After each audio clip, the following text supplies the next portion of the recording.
everyone. Welcome back to Learning Under the Surface, a podcast series by Skillspring.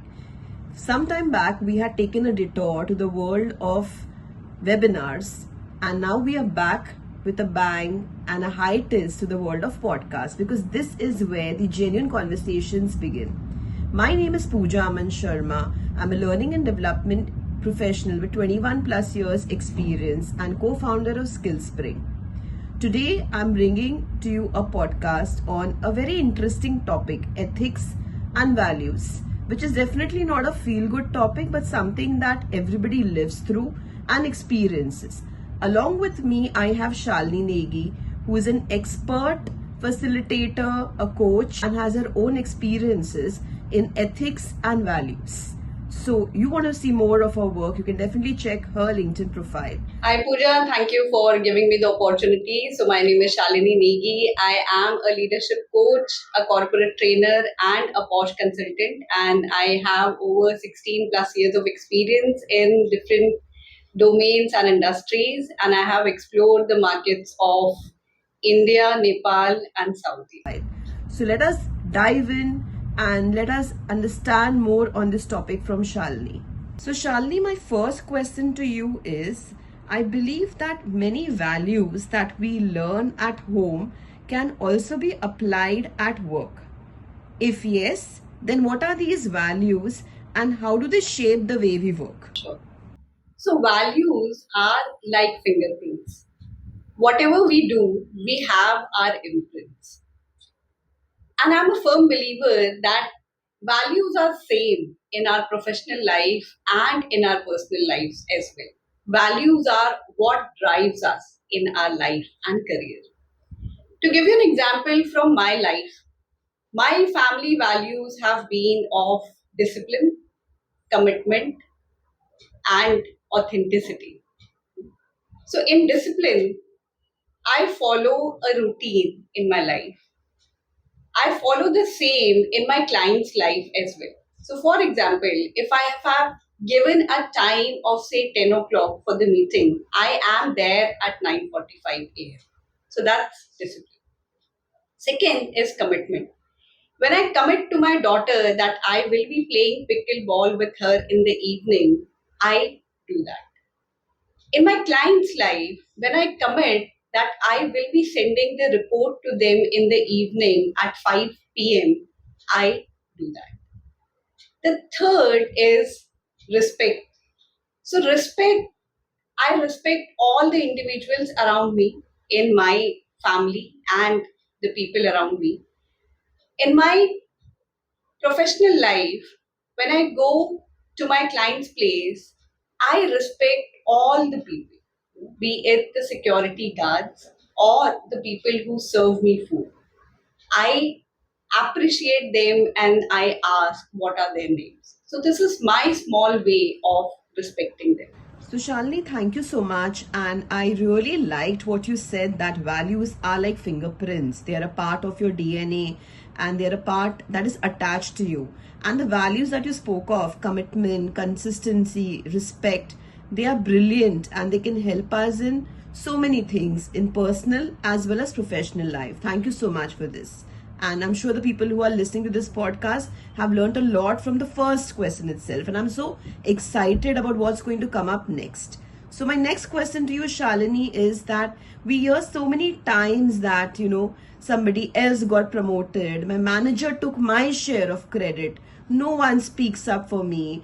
Either we've heard it or we've seen it in corporate workplaces around us. So, how do you feel that the person who's facing these situations, how would the workplace environment be for that person, and how would the organization be overall, where such principles are being practiced? Would like to hear more from you. Absolutely, that's so true, Pooja.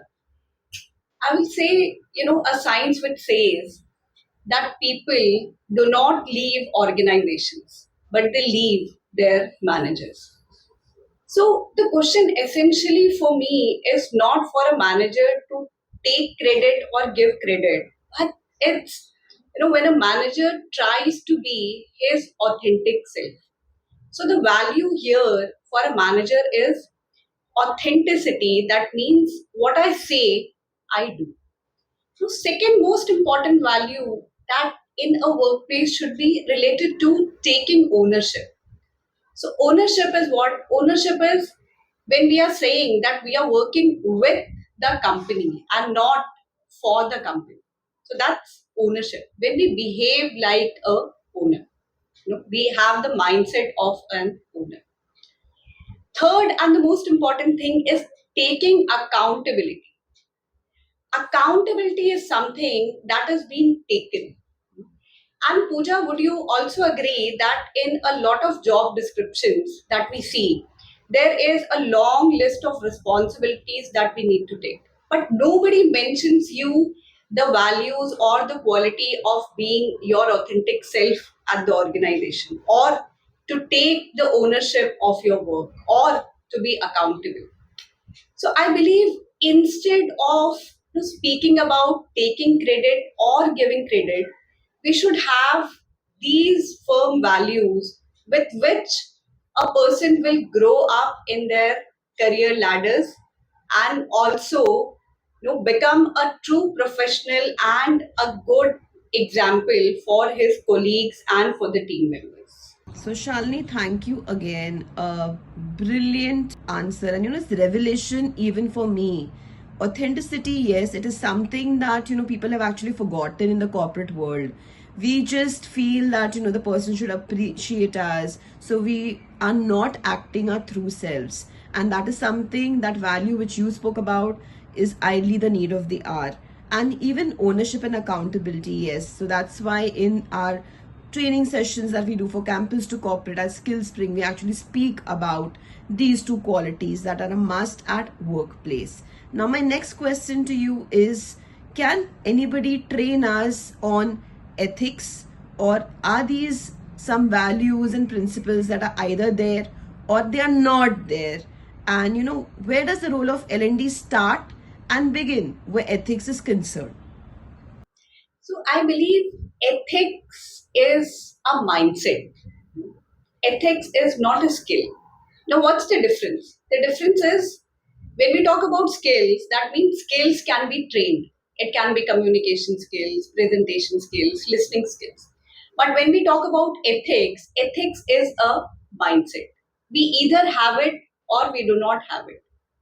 Ethics essentially means having the wisdom to see what is wrong, what is right. Doing the right things even when nobody is watching. That's ethics. Now, as a L&D, L&D professionals that we have, there lies a greater responsibility to make people aware about the corporate ethics and the corporate values, and also talking about that the culture that we have in our organization. And how can the culture be built? The culture can be built when the leaders are actually practicing those ethics and values for their team to see it and follow. So Shalini, thank you again. And I believe that we've all have heard it, that ethics is doing the right thing even when no one is watching. And being a facilitator myself, we've always put this as a slide, presentations about a cat going to a bowl of milk and just trying to check around is somebody watching me or not, and that is ethics.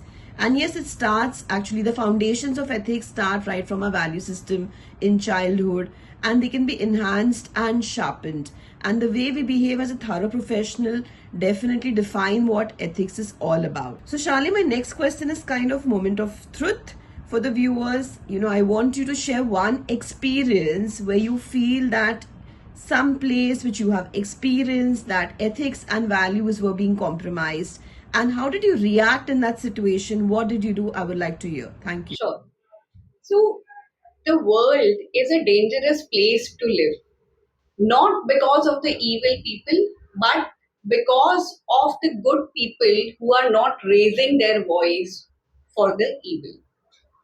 I'll share an example wherein, I had a high presentation for a client, and just 2 days before I received confidential data from my senior colleague. what I did next, I had a one on one call with my project manager and I told him that I have received this without taking the names. He asked me, Shalini, what do you want to do? I said, we are a capable bunch of individuals who have the ability to crack this account without taking advantage of these data. Second, I told him, what if the client finds out? It will ruin our reputation for him. So we did not use this data, and with our abilities, we could crack this client. Thanks, Shalini, for being honest and sharing this incident with us and the value that you displayed of ability at the workplace. That really talks wonders. And that's what we are trying to discuss over here in our podcast. My next question to you is that, middle managers often feel trapped with the pressure from the top management, and their role is also to protect their team. So, how can we build ethical courage in this set of people who feel that they don't have the power to push back? Sure. I believe middle managers are squeezed in and become sandwiched between the top management and their own teams. So it's a very difficult situation for them. As a leader of the organization, we should build an ethical courage for them to speak out their vulnerabilities. And instead of venting out with their emotions, they should be allowed to speak with logic and what are the risks involved when they take certain unethical decisions. And Pooja, I'm sure you would also agree that in our history, there are a lot of incidents where, due to a small negligence and the manager was not able to speak out, a lot of devastations have been happened. Be it wars, be it NASA, be it in corporate organizations, have all happened because the manager did not have the courage to speak out what was right. So thank you, Shalini. And again, this proves that yes, another value that is coming up from this answer is speak up. And speak up is important at every level. Even when we conduct our pause sessions, any session that we do on diversity, equity, inclusion, code of conduct, speak up is an important quality and a value that is necessary, and you just resonated that. Now, my next question to you is, we are all in the world of AI. AI is taking care of performance appraisals, task allocation, hiring, even interviews of lot of candidates. So in such a world, where does ethics fit in? Are we actually outsourcing our models to algorithms? What do you think? So I believe that the problem here is not that artificial intelligence is thinking like a human, but the problem is when humans will be thinking like a computer. So artificial intelligence is good when we are using it for some initial rounds of screening to match the job description with the work experiences, or even take some levels of interviews, like in terms of checking their communication skills, in checking their experiences or checking their technical knowledge. But when we really want to check that what are the values of this person, is he an ethically fit with our organization or not, then we require a very strong human intervention where we can discuss about the scenarios that he has gone through, to check what is the body language of that person when he's speaking. How is his eyes demonstrating genuineness and sincerity when he speaks. So these are some parameters which AI can never find out, and we need a strong intervention to determine the moral ethics and values. So thank you, Shalini. You actually spoke the word that everybody wanted to listen, which is emotions, empathy. So still, till now, we are not able to train AI on emotions and empathy that only humans have, and that actually reflect our moral values and responsibilities. So now we are almost at the end of the podcast, and I would like you to give one advice to the HR leaders, the L&D leaders listening to us, that what is that one action that they could take this week to make their workplace more values defined? Absolutely. Yes. So I would say Be the leader you wish you had. So, if you want your leader to be authentic, be that sincere self. If you want your leader to practice empathy, you first demonstrate that you understand your leaders, your colleagues, and your team members. If you want your leader to take accountability and not blame you for the mistakes, you first start owning up with your own mistakes. See, values are not only something that should be demonstrated in the billboards and the display boards of the organization, but values are something that needs to be there in our behavior in our daily life. Values are something that should be used in taking decisions. Values are used in managing the conflicts. So, values play a very important role to shape an individual to transform better. So thank you, Shalini, for giving us time and for this interactive podcast and the honest answers that you shared with us. Even for me and for I'm sure for the listeners, there are quite a lot of learnings. At least I learned that authenticity matters a lot.